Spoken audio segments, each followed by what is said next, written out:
There's a sound I've grown to hate over the years. It's not a loud one, just a faint ping in my helmet, like a tap on the shoulder, just enough to pull me out of my thoughts. It's the distress signal.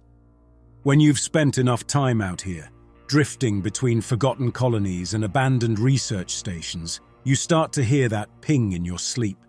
It always means the same thing. Someone's in trouble, or worse, someone was in trouble a long time ago, and now we're showing up to see what's left of them. 99 times out of 100, it's nothing but static. Just another echo of a long-dead dream of survival. But that one time, that's what gets under your skin. That's what keeps you from ignoring it. "Got something," West muttered over the comms, breaking the silence that had filled the small command room of the SS Venture. He tapped the console, pulling up the details. "It's old, though. Really old." I leaned over his shoulder, scanning the data on his screen. The signal was weak, almost too weak to pick up, but there it was. A low-frequency distress call pinging out from the surface of a barren moon. Outpost Sirrus. It had been flagged as lost nearly 2 decades ago, written off by the company, just like the rest of the failed colonies. "You've got to be kidding me," Mendoza said, leaning against the doorway. He'd been running maintenance checks, wiping grease from his fingers onto his pants. "That place. Didn't they shut it down years ago?" I didn't answer him right away, just kept looking at the signal. 2 decades. It didn't make sense. Life support wouldn't last that long without maintenance. Power systems would have failed. No one should still be alive out there. "Could be automated," Holt chimed in from his seat. "Old distress beacon stuck in a loop. Wouldn't be the first time we've seen it." "We've got enough fuel for a quick stop," I said, straightening up. "We'll check it out. If it's nothing, we're on our way. If it's something..." Mendoza scoffed. "It's never something." I didn't bother responding to that either. We'd seen enough ghost colonies to know how these things usually turned out. Most of the time, the best you could hope for was a data log or a few intact supply crates to salvage. The worst. Well, no one wanted to talk about the worst. I gave West the nod and he set the course. The ship's engines activated, vibrating through the floor. I took my seat, locking myself into the harness, and watched as the moon slowly grew larger on the view screen. It was an ugly thing, pockmarked and grey, the kind of place where life had to fight tooth and nail just to take root. I wondered, not for the first time, what kind of person would volunteer to live out here, so far from anything resembling civilization. "Outpost Sirrus," West muttered as he tapped through the colony's old records. "Last transmission was 22 years ago. Something about promising research and exciting developments. The usual corporate nonsense. After that, nothing." "No cause of failure?" I asked. "Nothing concrete. They lost contact, sent a few recovery teams, never found anyone. They chalked it up to environmental factors." "That's a fancy way of saying everyone's dead," Holt said. "We'll see soon enough." I kept my voice flat, but I could feel the tension creeping in. There was always a moment, right before touchdown, when the waiting got under your skin, when the questions started to feel a little too heavy. Outpost Sirrus hadn't been a big colony, just a small research station set up by one of the smaller companies trying to carve out a foothold in the outer systems. They'd promised cutting-edge developments, breakthroughs in bioengineering, something about adaptive life forms that could survive in extreme conditions. I didn't know much more than that. I never cared much for the science. What I cared about was the people, or what was left of them. The moon's surface was as barren as the report said. The landing gear kicked up a thin cloud of dust as we touched down near the colony's main hangar. From the cockpit, I could see the distant outlines of the structures, their edges softened by time and neglect. Metal and concrete, weathered by 2 decades of storms and whatever else this rock had thrown at them. I hated this part. The silence, the waiting, the part where you had to step outside and see what you were walking into. Mendoza slid on his helmet, running his fingers over the seals to check the suit's integrity. West checked his equipment one last time. Holt just sat there, staring at the console. I gave them all the same order I always did. "We're in and out. Quick sweep. Stick to the main buildings. No detours." They all nodded. We cycled the airlock and stepped onto the moon's surface. The first thing I noticed was how still it was. No wind, no sound. Just the soft crunch of our boots against the dust. The structures loomed ahead, jagged shapes outlined against the pale sky, their surfaces pitted with age. Vines, or something like vines, clung to the walls, curling around the metal supports like fingers gripping a throat. There was no movement, no sign of life. I activated the comms. "West, you've got point. Keep the signal tracked." The signal led us to the main building, a squat, blocky structure with wide doors that had long since rusted shut. Mendoza worked on the controls, prying the door open with a low creak. The air inside was stale, the kind of heavy atmosphere that only comes when a place has been sealed off from the world for too long. But there was something else too, a faint wetness in the air, not humidity. Something worse. We moved inside, our flashlights cutting through the gloom. The corridors were cluttered with wreckage, fallen shelves, broken equipment, the occasional overturned chair. It was as though the people here had left in a hurry but hadn't gotten far. "The signal's coming from deeper in," West said, his voice crackling in my ear. "Command center." We moved toward it step by step. I glanced over my shoulder, catching a glimpse of Holt looking back at me, his helmet's faceplate dark and reflective. The door to the command center slid opened, revealing the source of the distress signal. A console. Still powered. Still transmitting. But that wasn't the worst part. No, the worst part was the chair in front of it. The skeleton slumped in it, one hand still resting on the console, as though they'd died trying to get the message out. Mendoza moved first, stepping toward the console, his helmet light casting a pale glow over the remains. The skeleton looked ancient, its bones yellowed and brittle. Whoever it had been, they hadn't survived long enough to see the rescue that never came. "Damn," Mendoza muttered, examining the chair. 20 years and still here. No sign of the others, though. I glanced around the room, my flashlight sweeping over the walls. Terminals, all dead, covered in dust. A few metal crates, half open, their contents strewn across the floor. There was no blood, no signs of violence. "Any idea what they were working on?" Holt asked, keeping his distance from the body. He was always the quiet one, measured in his actions. I shook my head. "Not yet. West, see if you can pull up any information from the console." West approached, tapping across the old controls. The screen turned on, displaying lines of corrupted text. He frowned, adjusting a few settings before managing to restore a small portion of the data. The log files appeared, but they were fragmented, whole sections missing or corrupted beyond repair. "We've got some logs here," West said, "but most of it's gone. Whatever happened, the records didn't survive intact." "Keep digging," I ordered.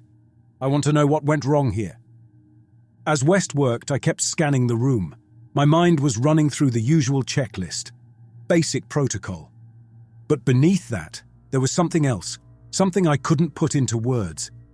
Maybe it was just the place. Outpost Sirrus was like all the other dead colonies, but different. There was an edge to it.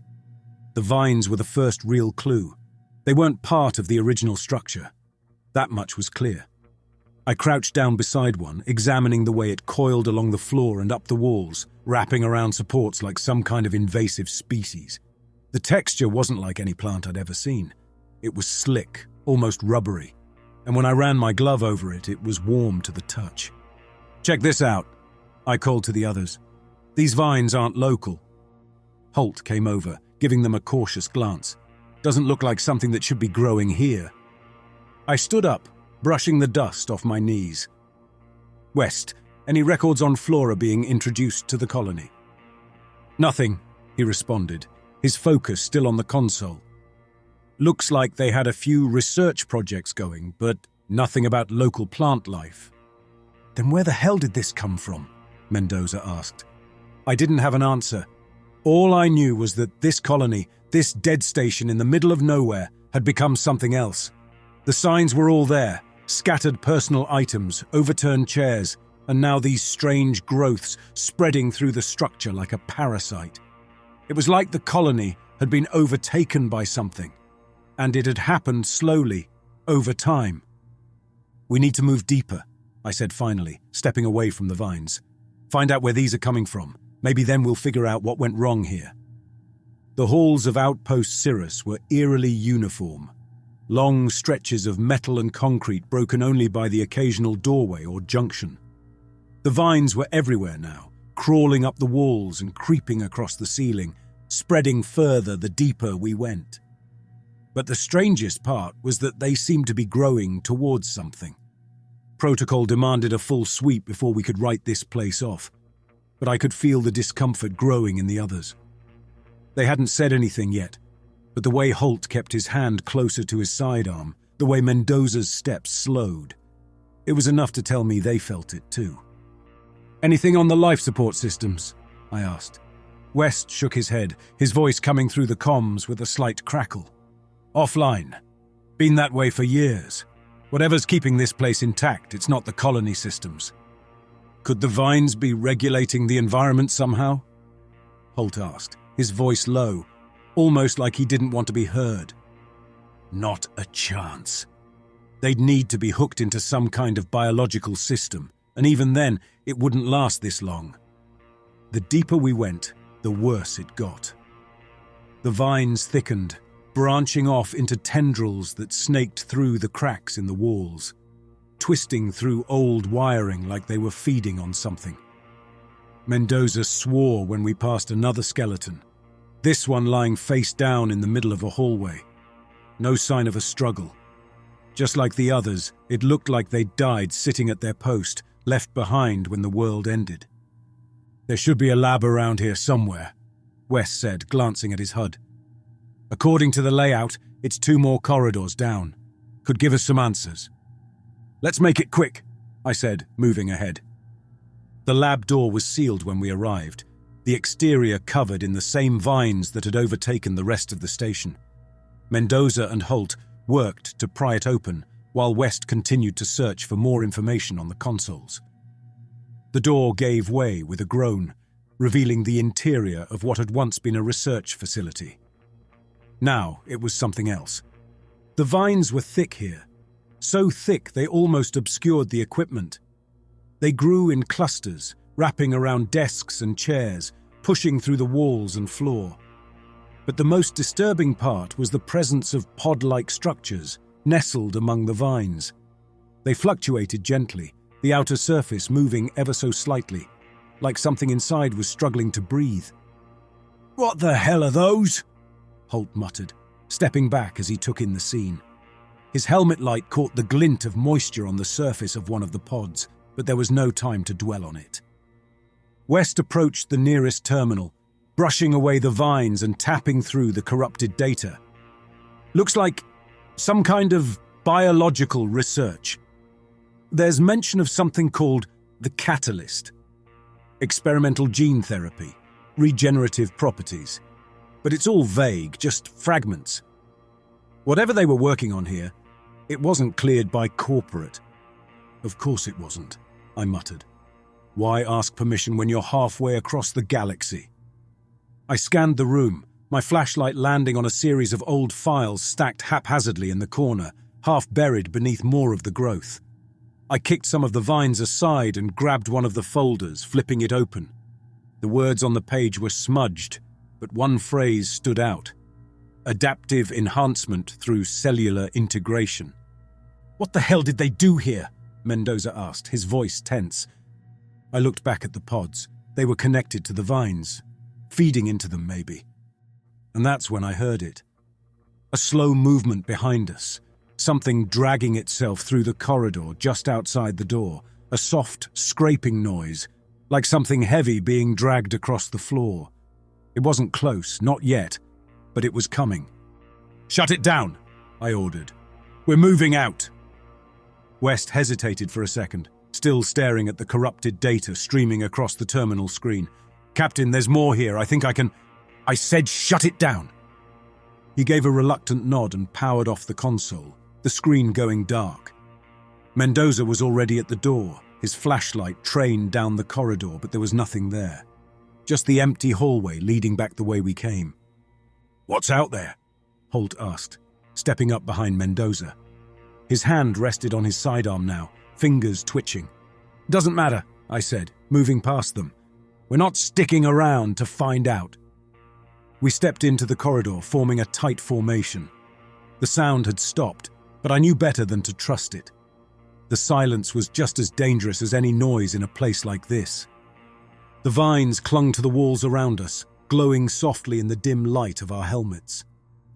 We retraced our steps back toward the command center. The further we got from the lab, the more I could feel the tension ease in my crew. But it was still there, that lingering unease, like we'd just barely escaped something. And it wasn't over yet. "Hold up!" Mendoza said suddenly, stopping in his tracks. His flashlight beam cut through the darkness ahead, illuminating something in the distance. A figure. At first I thought it was another skeleton, another reminder of how long this place had been abandoned. But this one was different. It moved. Just a little, a slow twitch of the arm, a shift of the head. Alive. Or something close to it. "West, get the scanner on them," I ordered, keeping my eyes fixed on the figure. "I want to know what we're looking at." West stepped forward, his equipment whirring softly as he scanned the figure from a distance. "Life signs are weak, human, mostly. I'm picking up some anomalies, though. Cellular structure is off." "Define off," I said. "I'm not sure. It's mutated, I think. Not quite human, but not something else either. It's like the cells are in a state of flux." "Great," Mendoza muttered. "More freaks." "Enough," I said sharply. I couldn't afford for them to lose their cool. "We move in slowly. No sudden moves. If they're alive, we're taking them with us." We approached cautiously, our lights revealing more details as we got closer. The figure was slumped against the wall, half hidden by the vines that had started to encroach on the body. It was a woman. Thin and gaunt, her skin pale, but with an unsettling texture, like it had taken on a brittle quality. Her joints bulged in ways that seemed wrong, as if her bones had reshaped beneath the surface. There was something fundamentally off about her form, something that didn't quite belong to a human body anymore, but she was breathing. Barely. "Who are you?" I asked, my voice cutting through the dead air. For a moment there was nothing, just the shallow rise and fall of her chest. Then, slowly, painfully, her head lifted. Her eyes opened, and I could see it immediately. There was something wrong in the way they focused, like she was seeing us from somewhere far away. "Help," she croaked, her voice raspy like it hadn't been used in years. "Easy," I said, kneeling down beside her, keeping my voice steady. "We're here to help. We're a rescue team. What's your name?" "Doctor Helena Greaves," she whispered. I was the head of the research team at Outpost Sirrus."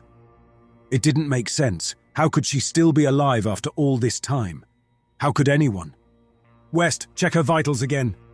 West knelt beside her, running his scanner over her body. His face tightened behind his visor as the data streamed in. "Captain, her vitals are all over the place. Heart rate's erratic, body temperatures fluctuating. This isn't normal." "Nothing about this is normal," I said under my breath, but I kept my face calm. "Dr. Greaves, can you tell us what happened here? Where is everyone else?" She stared at me for a long moment, her eyes glassy, unfocused. Then slowly, she raised her hand and pointed down the corridor. "Gone," she rasped. "They're all gone. The catalyst." The catalyst. That was the word from the files. The experiment. The thing they had been working on before everything went to hell. "What is the catalyst?" I asked. "What did you do?" Her eyes fluttered, and for a second I thought she'd lost consciousness. But then she spoke again. We thought we could control it, But it changed us. It changed everything. Her hand fell back to her side, limp. West, we need to stabilize her, I said. We're getting her out of here. Captain, Mendoza interrupted. I don't think that's a good idea. Look at her. She's not right. We can't take that thing back with us. She's a survivor. Our mission is to recover survivors. We're not leaving her behind. Survivor? Mendoza shot back. Look at her. She's barely human anymore. We don't even know what she is. I said enough, I barked, stepping between him and Dr. Greaves. We're taking her back to the ship. West, get the stretcher ready. Mendoza muttered something under his breath, but didn't argue further. Holt moved to help West, his movements stiff. I could feel the tension rising in the group, but I didn't have time to deal with it now. We had a survivor, and I wasn't about to abandon her, no matter how bad it looked. We carried Dr. Greaves through the corridors and back toward the airlock. The scraping sound we'd heard earlier was gone, but that didn't make me feel any better. She's deteriorating, West said, checking her vitals again as we moved. Her cellular structure, it's unstable. It's like her body's trying to rebuild itself, but it's falling apart faster than it can repair.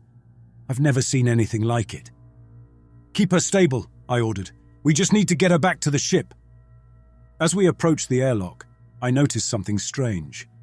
The vines, the ones that had been crawling across the walls, seemed to be pulling back, retreating into the cracks and corners as we moved past. Captain, look at this! Holt gestured toward the walls. It's like they're reacting to us. I frowned, glancing around. He was right. The vines were moving, and they weren't reacting to us. They were reacting to her, to Dr. Greaves. We made it to the airlock, cycling through as quickly as possible. The moment we were back inside the SS Venture, I felt a wave of relief wash over me. But it was short-lived. She's crashing, Wes said. We need to get her to medbay. We rushed her down the corridor to the medbay, West working to keep her stable. But as we laid her on the table, her body began to convulse, her limbs twitching violently. We pinned her to the table, her body writhing beneath our hands. Her skin, it wasn't just pale anymore. It was changing before our eyes. Dark veins spread across her arms and legs. Her bones creaked, shifting beneath her skin. What the hell is happening to her? She's mutating, Wes said. Her cells it's like they're being rewritten. Dr. Greaves's eyes shot open and I saw true fear in them. She looked at me, her voice a weak whisper. Run. And then her body twisted, bones snapping, skin splitting as something else pushed its way out. Dr. Greaves convulsed on the medbay table, her body thrashing violently as the catalyst ripped through her. I could hear the sound of her bones cracking, bending into shapes they were never meant to take. The others stepped back instinctively, horror written on their faces, but I couldn't move. My eyes were locked on her, on the nightmare unfolding right in front of me. Captain! West yelled, frantically adjusting the medical equipment. I don't think we can... We can't do anything, Mendoza interrupted, stepping away. We need to put her down before this thing spreads. I ignored them both, my focus entirely on Dr. Greaves. She was still in there, somewhere, fighting whatever the catalyst had turned her into. I saw it in the way her eyes changed between terror and something else, something desperate. Please, she croaked, her voice raw, barely human. Her face had begun to change, the skin around her jaw tightening, pulling back. But there was still enough left of her to speak. You have to stop it before it takes over everything. We can't leave her, I whispered, more to myself than anyone else. Mendoza stepped forward, his hand on his sidearm. We don't have a choice, Captain. She's infected. If she gets loose, it's over for all of us. Please, she begged again, her voice breaking. Kill me, before it's too late. I hesitated, my hand tightening around my sidearm. Could I do it? Could I really pull the trigger and end what little was left of her humanity? But I knew there was no time for second guessing. If I didn't act now, the catalyst would finish what it had started. Captain, we can't save her. The infection is... It's too far along. We need to stop this before it spreads. But I couldn't bring myself to do it. My finger hovered over the trigger, but I froze. Her eyes were locked on mine, pleading, and in that moment I saw her, the real Helena Greaves. Not the thing she had become, but the woman who had held onto her humanity against impossible odds. "Captain," Mendoza said, his voice resolute, "do it." I took a breath, steadying myself, but the words died in my throat. My hand dropped to my side. I couldn't. She saw the hesitation in my face. Her lips twisted into something that might have been a smile, or maybe it was just the way her muscles were pulling apart. Then, with a strength I didn't think she still had, she pulled herself off the table, her body contorting as she staggered toward the door. Mendoza started to raise his weapon, but I held up a hand, stopping him. "Let her go," I said. "What the hell are you talking about?" Mendoza barked, his eyes wide with disbelief. "She's infected. She's dangerous." "She's still her," I said quietly. "She's still fighting it. We owe her this." Mendoza opened his mouth to argue, but I could see the fight leaving him. He knew I wasn't going to budge, and there was no time to waste. He lowered his weapon, shaking his head. "This is a mistake," he muttered. I didn't answer him.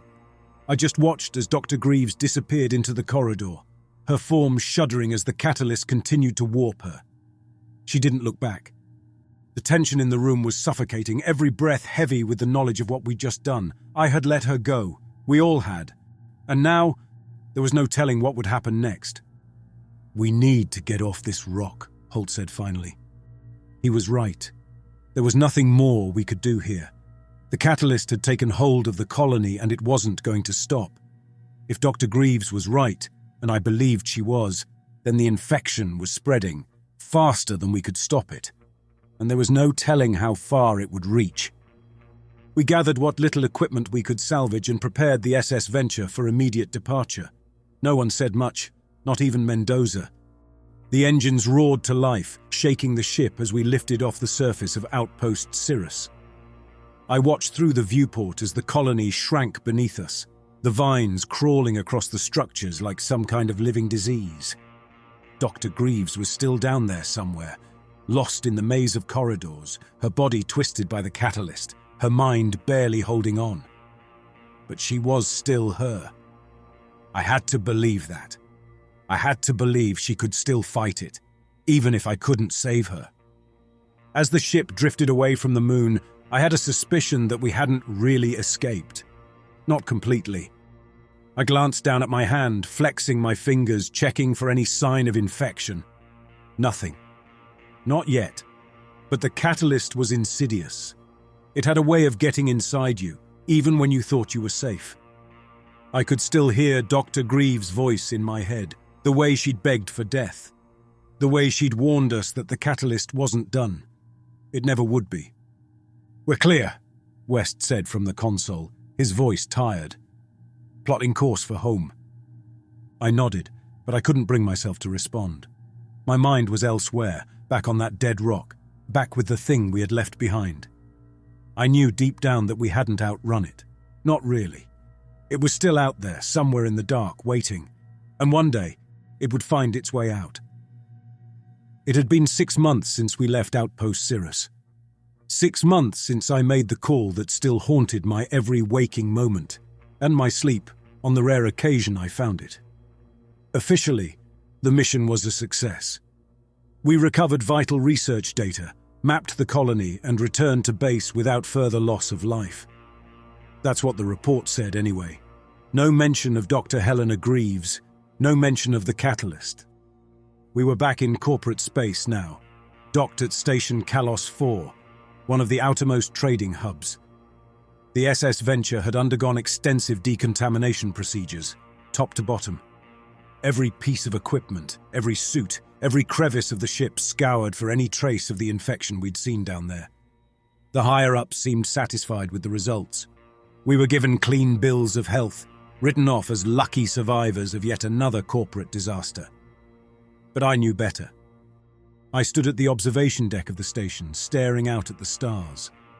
The usual traffic buzzed by. Freighters, transport vessels, an occasional corporate ship on its way to some distant outpost. From this vantage point, it all looked so clean, so orderly. A well-oiled machine churning away, oblivious to what lurked out there in the dark corners of the galaxy. Oblivious to what we'd left behind. The others had moved on. West and Holt had taken reassignment almost immediately, eager to distance themselves from what happened at Outpost Sirrus.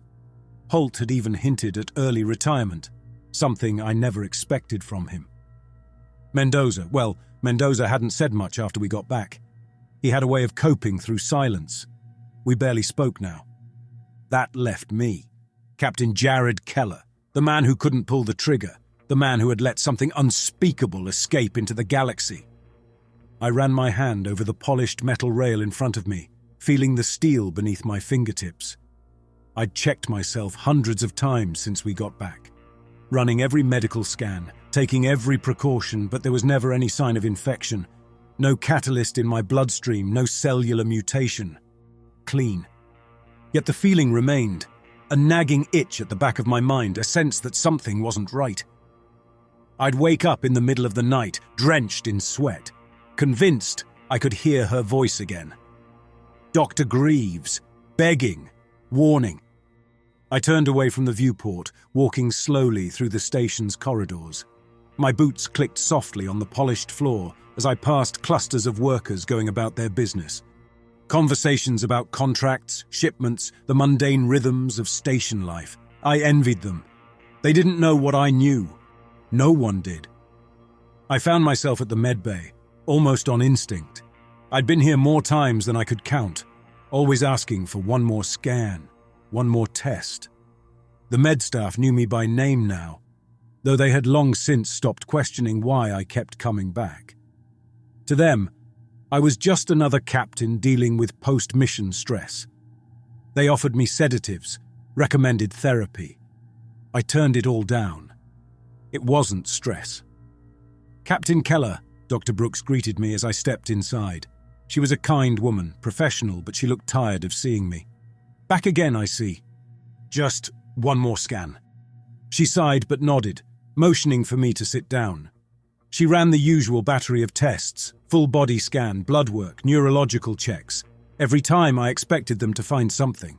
Something that would explain the feeling. Something that would tell me I hadn't been imagining it. But as always, the results came back clean. "You're in perfect health, Captain," Dr. Brooks said, handing me the datapad with the results. "There's no sign of anything abnormal. Physically, you're fine." Physically. That was the key word. I nodded, not bothering to argue. She didn't get it. No one did. I left the medbay and headed back to my quarters on the station. The door opened, revealing the small, utilitarian space I'd been living in since we returned. Everything was in its place, neat, orderly, just how I liked it. But the moment I stepped inside, I felt the hairs on the back of my neck stand up. I wasn't alone. Slowly, I stepped further into the room, my hand instinctively resting on the sidearm at my hip. There was no sound, no movement, but the feeling was unmistakable. Something was here. I scanned the room, my eyes narrowing on the shadows in the far corner. At first there was nothing, just the quiet, empty space. But then, as I stood there staring, the shadows shifted. And from them, I saw her. Dr. Greaves. She stood there, her form barely visible in the low light, her body contorted in the way it had been during those final moments in the medbay. Her skin was cracked, and I could see the dark veins beneath it. "You left me," she whispered. "You left it behind." This wasn't real. It couldn't be. She was still on Outpost Sirrus, lost, transformed. I'd let her go. I'd left her behind. "You let it escape," she said again, her voice accusing. "It's out now. It's everywhere." I opened my mouth to respond, but no words came out. Then, as quickly as she had appeared, she was gone. I sat on the edge of my bed, shaking. Was it real? Or had it been in my head just another symptom of the guilt that had followed me since that day? I didn't know anymore. The lines between reality and my own fear had twisted into something I couldn't separate. In the silence of my quarters, I knew one thing for certain. The catalyst was still out there. Maybe it hadn't infected me, but it was out there, in the corners of space, in the places no one would think to look. I found myself back on the observation deck, staring out at the stars again. They looked different now, distant, indifferent. The galaxy was vast, far beyond our control or understanding. And somewhere in that vastness, the catalyst would find its way. Whether it came for us tomorrow or 100 years from now didn't matter. It was inevitable. I reached for my comms and opened a secure channel to command. Captain Keller, requesting immediate reassignment. Long-range, deep space mission. I need to get back out there. There was a brief pause on the other end. Then a voice responded. Request acknowledged, Captain. We'll send you the details shortly. I cut the transmission and stood there for a long time, watching the stars. The mission wasn't over. It would never be over. And this time, when the catalyst came, I would be ready.